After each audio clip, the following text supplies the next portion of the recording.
Tata.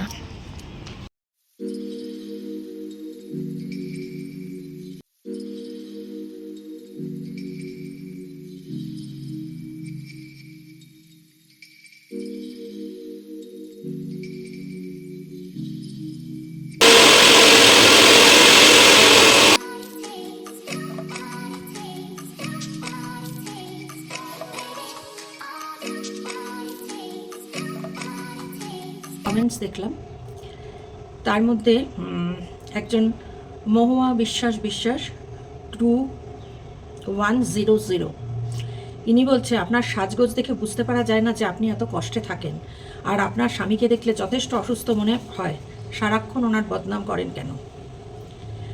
Mamata মিত্র নিজে কখন কোন কথা বলেন সেটা বোধহয় উনি নিজেও বুঝতে পারেন না, কারণ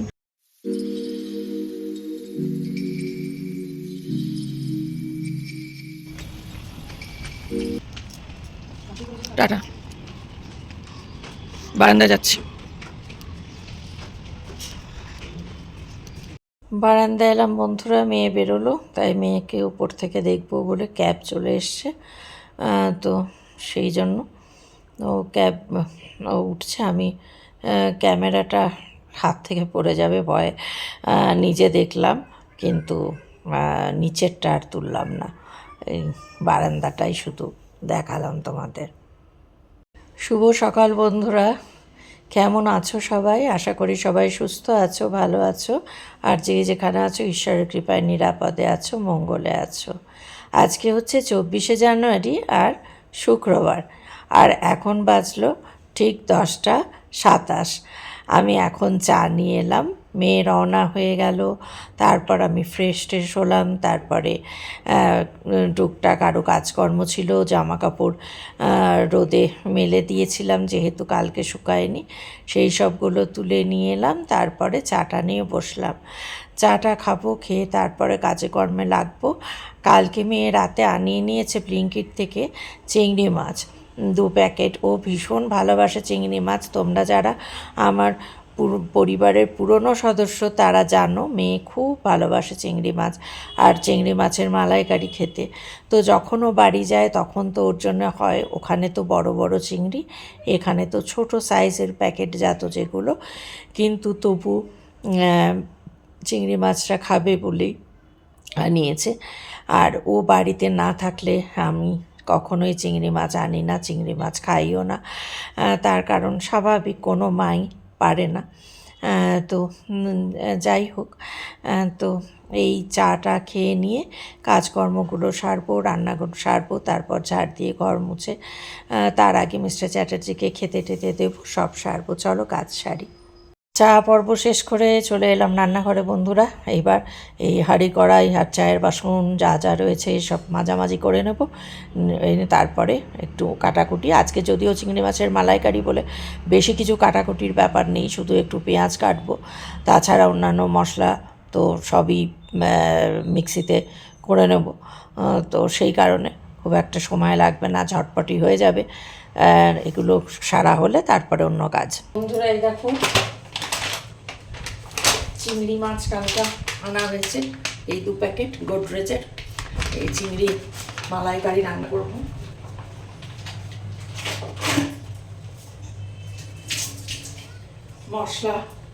মশলাটা করে নিই, পেঁয়াজটা পেস্ট করে নিই, তারপরে সর্ষে করবো। পেঁয়াজ কাটতে বসে গেছি, 2খানা পেঁয়াজ কাটবো, কেটে তো মিক্সিতে পেস্ট করে নেব। আজকে ক্যামেরাটা অনেক ওপরে সেট করেছি, তাই ওপর থেকে মনে হচ্ছে যেন দোতলা বাড়ি থেকে একতলায় আমাকে দেখা যাচ্ছে। তো এইভাবে চলো, যত তাড়াতাড়ি কাজগুলো হয়ে যাবে। তারপরে তো রয়েছে ঘর ঝাড় দেওয়া, ঘর মোছা, তারপরে মিস্টার চ্যাটার্জিকে আগে খেতে দেবো, তারপর ঘর ঝাড় দেবো, মুছবো, তারপরে স্নান করব, পুজো করব, সব রয়েছে। পেঁয়াজ বাটিতে চলে এসেছি, মিক্সিতে এবার পেঁয়াজটাকে পেস্ট করে নিই, তারপরে সর্ষে, পোস্ত, সাদা সর্ষে, কালো সর্ষে, পোস্ত, কাজু বাদাম, দই সব দিয়ে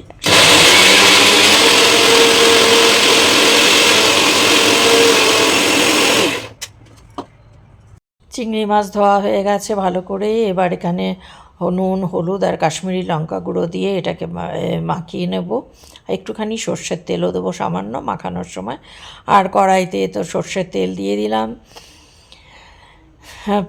পেঁয়াজ বাটা হয়ে গেছে, আর তার সঙ্গে বললামই তোমাদের সাদা সর্ষে, কালো সর্ষে, একটু পোস্ত, কাজু আর টক দই একসঙ্গে দিয়েছি।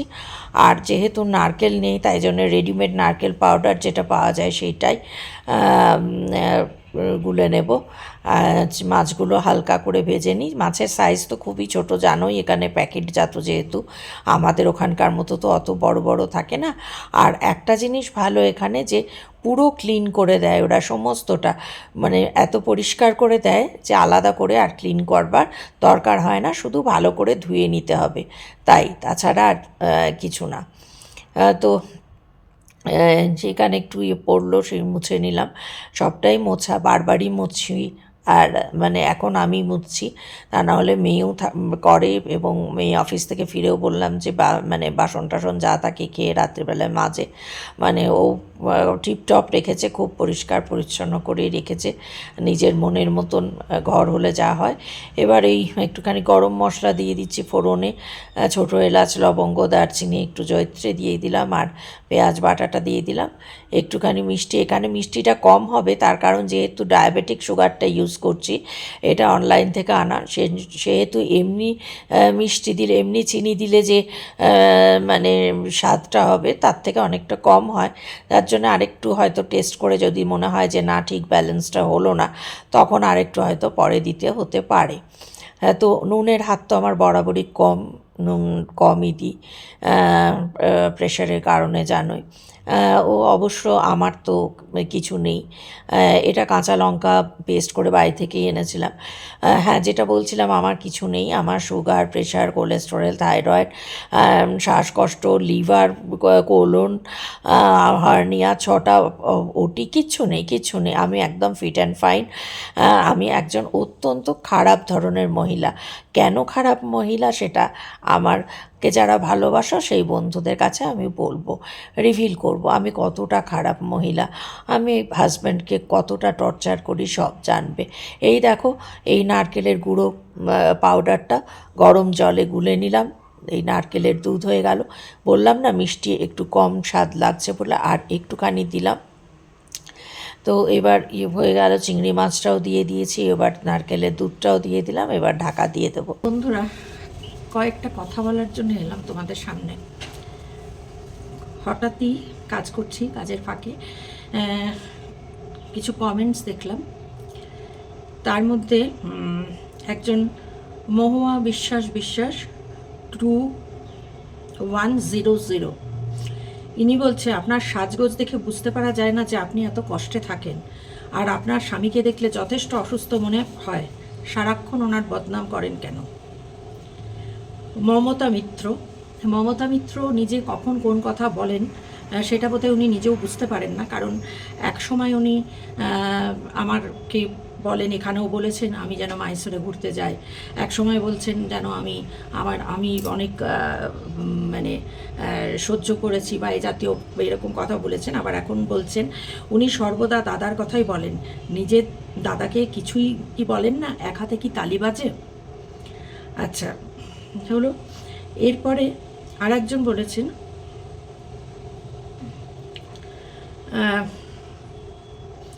মৃদুলা ঘোষ এত ডার্ক লিপস্টিক। তার রিপ্লাইয়ে আবার মমতা মিত্র বলছেন, দিদিকে দেখলে বোঝা যায় না এতটা কষ্টের জীবন। ডার্ক লিপস্টিক, বাইরে বেরিয়েছি একদিন, যেদিন এলাম লিপস্টিক পরেছি, তো সেই কারণে। হ্যাঁ, আমি মিথ্যে কথা বলছি। যিনি মহুয়া বিশ্বাস বলেছেন যে আপনার সাজগোজ দেখে বোঝা যায় না যে আপনি এত কষ্টে থাকেন, স্বামীকে দেখলে বোঝা যায় যথেষ্ট অসুস্থ মনে হয়, কেন ওনার বদনাম করেন? 29 বছর ধরে আমি ওনার বদনাম করছি। আমি খুব খারাপ একজন মহিলা, খুব খারাপ মহিলা। আমার কিচ্ছু নেই, আমি অসুস্থ, না আমি টর্চার, না আমি কিচ্ছু। আমার ইচ্ছে হয়েছে, আমি তাই বানিয়ে গল্প বলছি। 29 বছর ধরে আমি এই বানিয়ে গল্প, 29 বছর আগে অবশ্য ইউটিউবে আসিনি, তখন তো ইউটিউব ছিল বলে আমার জানা নেই। আমি অবশ্য খুব কম শিক্ষিত, লেখাপড়া খুব কম জানি, আমার জানায় ভুল থাকতে পারে, কিন্তু ইউটিউবে আমি 22 সাল থেকে এসেছি, 22-এর মিডল থেকে, 22-এর মে মাস থেকে এসেছি। এবং তখন ব্লগিং অতটা সেভাবে করিনি, তখন করিনি, অনেক পরে বলেছি কথা। হ্যাঁ, সবটাই বানিয়ে বলেছি। আমার চেহারা দেখলে বোঝা যায় না, আমার কোনো অসুখ নেই, আমি একদম ফিট অ্যান্ড ফাইন। এবং আমি আমার হাজব্যান্ডকে টর্চার করি, আমি ওনাকে প্রচণ্ড মারধর করি, খেতে দিই না, ভীষণ অত্যাচার করি ওনাকে। আমি অসম্ভব খারাপ একজন মহিলা, যে কারণে আমি ডার্ক লিপস্টিক পরে এসছি, আমি সেজে গুজে এসছি বাড়ি থেকে। যখন বাইরে বেরোই, যেদিন বেরোই না, যেদিন বেরোই বলাটা কোথায় ভুল হবে, এভরিডে আমি বাড়ি থেকে বেরোই, আমি রেস্তোরাঁয় যাই, আমি মুভি দেখতে যাই, আমি কিটি পার্টি করি, আমি এখানে ওখানে ঘুরে বেড়াই, লং ড্রাইভে যাই, অনেক জায়গায় আমি হোটেল হ্যান ত্যান বহুত জায়গায় ঘুরে ঘুরে বেড়াই, এভরিডে বেড়াই, কোনো কাজকর্ম করি না, এভরিডে বেড়াই। এবং তারপর বাড়িতে যতক্ষণ থাকে ততক্ষণ স্বামীকে মারধর করি, অত্যাচার করি, মারধর করি, খেতে দিই না, আর ওনার নামে দুর্নাম করি। আসলে আমি নিজে অসম্ভব খারাপ। মহুয়া বিশ্বাস, আশা করি আপনি হ্যাপি হবেন। মমতা মিত্র, আশা করি আপনিও হ্যাপি হবেন। এক হাতে তালি বাজে না, না, পুরোটাই ওনার কিছুই নেই, উনি খুব অসুস্থ, খুবই অসুস্থ। আর আমি এতটাই সুস্থ না, যে কারণে ওনাকে এতটা টর্চার করতে পারি। আমি ভীষণ সুস্থ, আমার কোনো অসুখ নেই, আমাকে একটা মেডিসিন খেতে হয় না, কিচ্ছু নেই আমার, নাথিং। সবটাই গল্প কথা, যেটা আপনাদেরকে বলছি এতদিন, পুরোটা স্ক্রিপ্ট তৈরি করে বানিয়ে বলছি।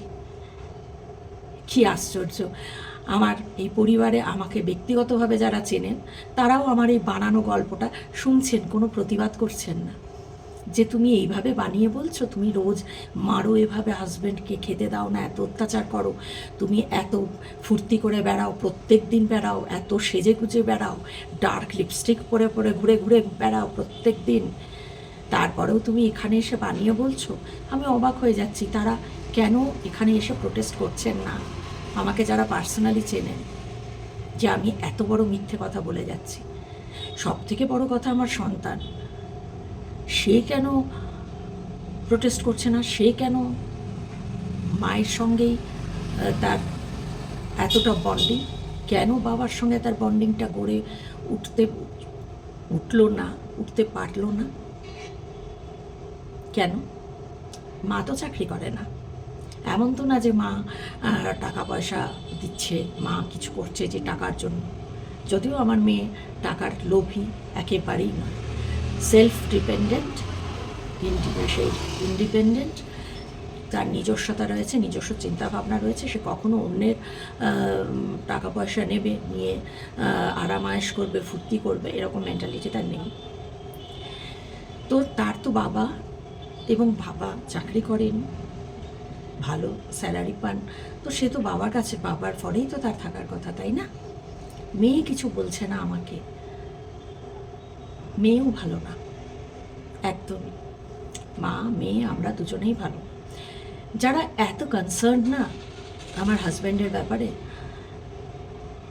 আপনারা এত উদার মনস্ক, এইটুকু করতে পারবেন? আপনারা তো এত উদার।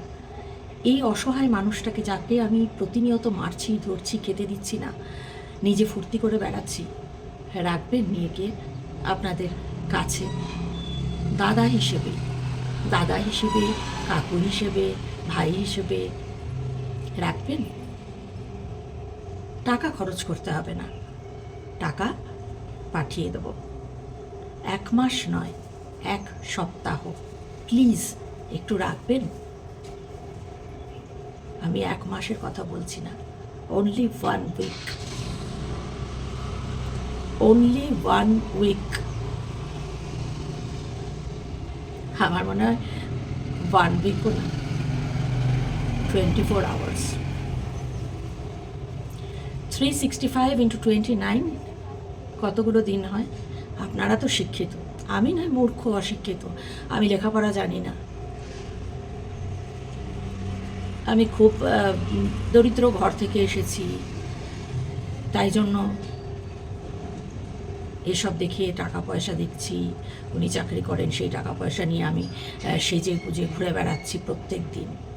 আমি দরিদ্র ঘর থেকে এসেছি, আমি এমন একটা ফ্যামিলি থেকে এসেছি যেখানে কেউ লেখাপড়া জানে না, কোথাও দূর দূর থেকে কেউ লেখাপড়া জানে না। আমি তো জানি না, আমি তো স্কুলেই যাইনি, লেখাপড়া তো পরের প্রশ্ন। মিনিমাম শিক্ষার জন্য যে স্কুল দরকার, আমি স্কুলেই যাইনি। সেই জন্যেই এইভাবে বলছি, বানিয়ে বলছি। কারণ স্কুলে যদি যেতাম, স্কুল কলেজ বা ইউনিভার্সিটি, ওগুলো তো মানে খায় না মাথায় দেয়, আমি জানি না কাকে বলে কলেজ বা university. I don't know, really I don't know. I have never seen college, university তো অনেক পরের কথা, স্কুলই দেখিনি। তো সেই অশিক্ষিত বলেই কি সুন্দর বানিয়ে গল্পটা বলছি না আপনাদের, কি সুন্দর করে বানিয়ে বলছি। আমি এত সুখী, এত হ্যাপি, তারপরেও আমি একজন অসুস্থ মানুষের দুর্নাম করছি।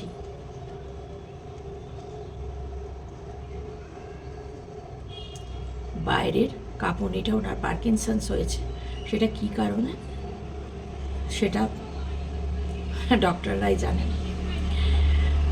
তো বাইরে থেকে যেটা বোঝা যায়, আর কাউকে বাইরে থেকে বোঝা যায় না। কাউকে হয়তো জাস্ট 2টো মেডিসিন খেতে হয়, কাউকে দিনে 17-18টা মেডিসিন খেতে হয়, কিন্তু সে ফাইন, ফিট অ্যান্ড ফাইন, সে সুস্থ, সে সেজেছে, সে ডার্ক লিপস্টিক দিয়েছে। বিরাট অন্যায়, বিরাট অন্যায়। কি সাজা দেবেন বলুন?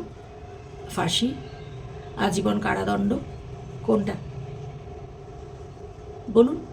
আপনারা তো বিচারকের ভূমিকায় রয়েছেন, জাজ করছেন, জাজমেন্টটা আপনারাই দিন। ডার্ক লিপস্টিক পরার কারণে আমার ঠিক কী কী শাস্তি হওয়া উচিত? ইন্ডিয়ান পেনাল কোড বর্তমানে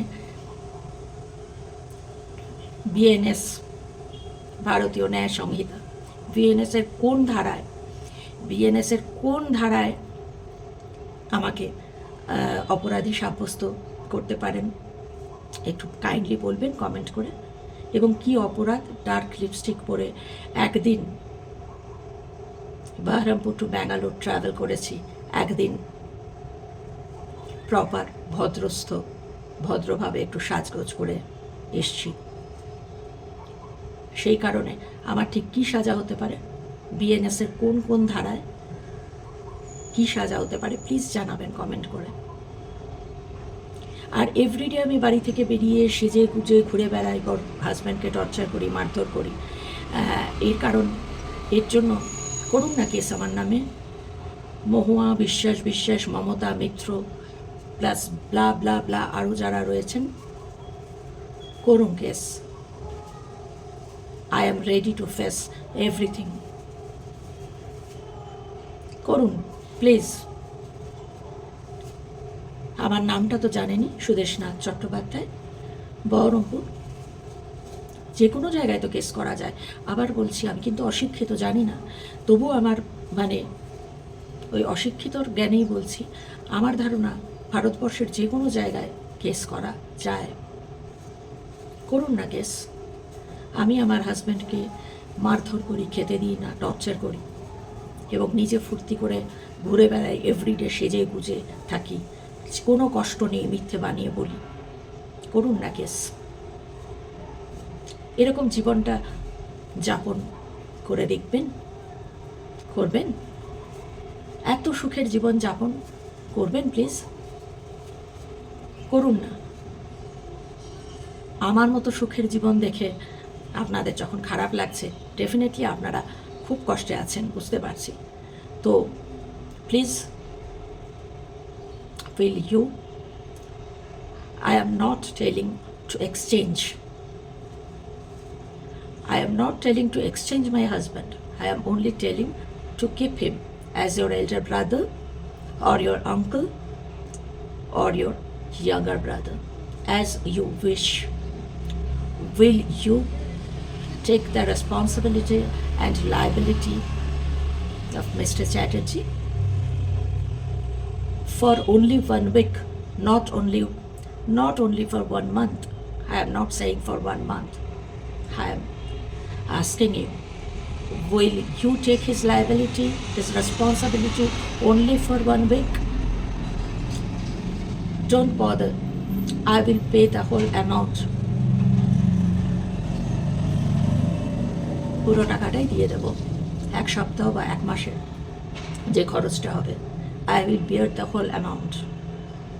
Will you keep him? মহুয়া বিশ্বাস and মমতা মিত্র, এক হাতে তালি বাজে না। মমতা মিত্র, আপনার স্মৃতিশক্তিটা বোধহয় কম, বা আপনি খুব তাড়াতাড়ি ডিগবাজি খেতে পারেন। কেউ যখন আমাকে ভালো কমেন্ট করেন তখন সেখানে এসে আপনি ভালো কমেন্ট করেন, কেউ যখন নেগেটিভ কমেন্ট করেন তখনই সেখানে গিয়ে আপনি নেগেটিভ কমেন্ট করেন। একবার বলছেন 1 হাতে তালি বাজে না, দিদি কষ্টে আছে বোঝা যায় না ডার্ক লিপস্টিক পরা দেখে, আবার বলছেন মাইসোর ঘুরে আসুন। আমি যখন এতই খারাপ তখন আমি মাইসোর যাব না, জমালয়ে যাব? That's none of your business madam Mamata Mitra, তাই না? আমি যখন এতটাই খারাপ,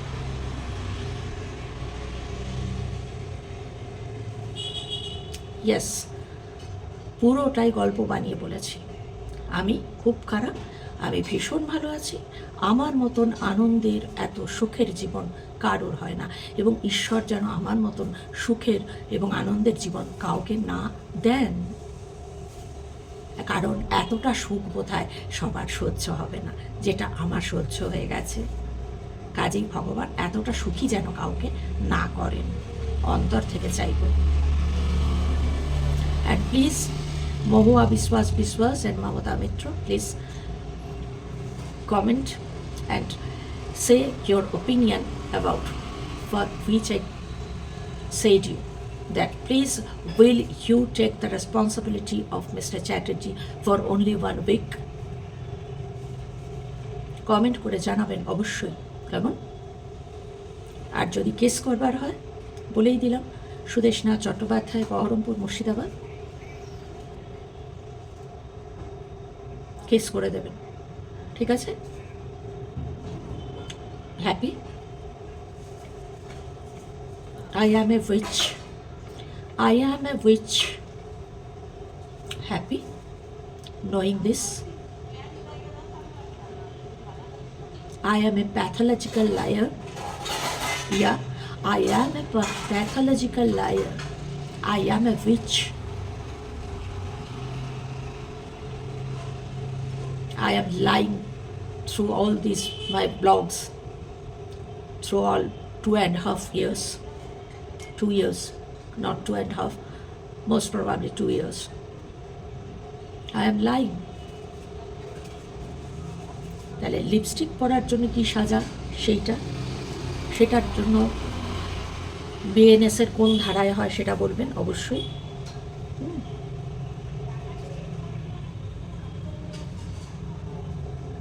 মৃদুলা ঘোষ 6059, ডার্ক লিপস্টিক পরার জন্য কি সাজা হয় সেটা প্লিজ জানাবেন কমেন্টের মাধ্যমে, এবং গো অ্যাহেড, সাজা দেবার ব্যবস্থা করুন। You are always welcome. I am ready to face anything. Okay? ভালোবাসার মানুষদের প্রচুর কমেন্ট, যারা বোঝে, যারা আমাকে জানে তাদের, কিন্তু তাদের জানানোর জন্যই বললাম যে তোমরা ভালোবেসো না আমাকে, আমি প্যাথোলজিক্যাল লাইয়ার। এতদিন ধরে আমি তোমাদের মিথ্যে কথা বলেছি, আমার কোনো কিছুই নেই, আমি সম্পূর্ণ সুস্থ, মিথ্যে কথা বলেছি, টর্চার করি স্বামীকে, আমি টর্চার নই।